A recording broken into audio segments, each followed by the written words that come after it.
Hi friends, welcome to my channel.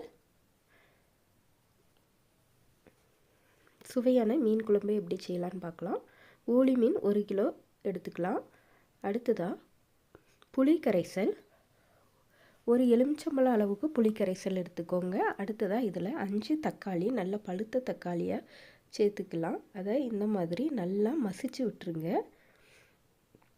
அடுத்ததா குழம்பு மசாலாத்தூள் எவ்வளோ தேவையோ தேவையான அளவு போட்டுக்கோங்க. காரத்துக்கு தகுந்த மாதிரி.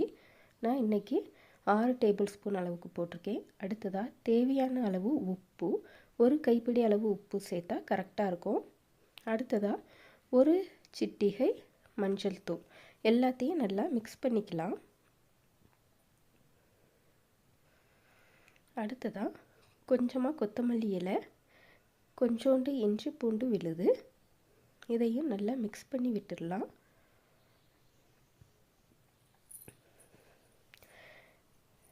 நல்லா மிக்ஸ் பண்ணதுக்கப்புறம் தேவையான தண்ணி ஊற்றி கலந்துருங்க. இந்த மாதிரி பக்குவத்துக்கு கலந்து விட்டுக்கலாம்.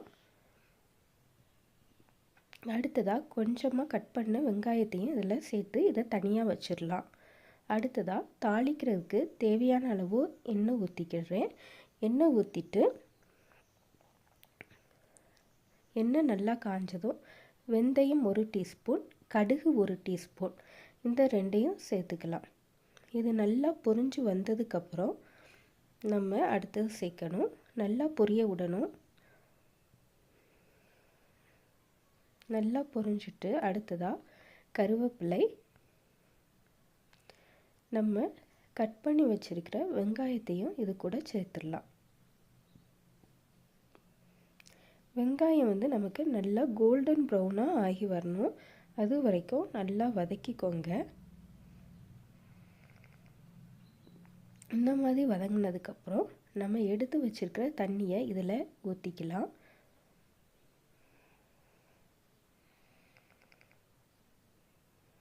நல்லா ஊற்றி கொதிக்க விடணும்.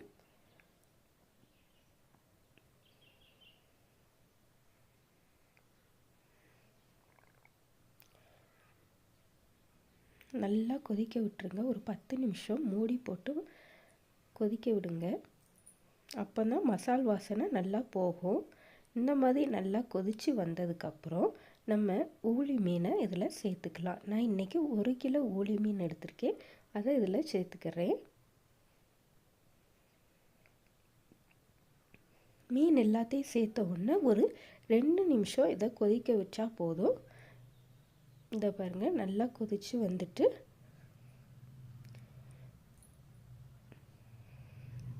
ரொம்ப நேரம் கொதிக்க விட்டிங்கன்னா மீன் உடஞ்சி போயிடும்.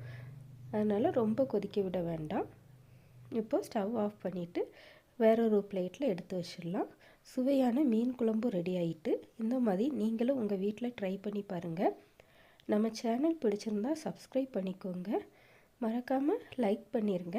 உங்கள் ஃப்ரெண்ட்ஸ் அண்ட் ஃபேமிலிக்கு ஷேர் பண்ணுங்கள். தேங்க்ஸ் ஃபார் வாட்சிங். பபாய்.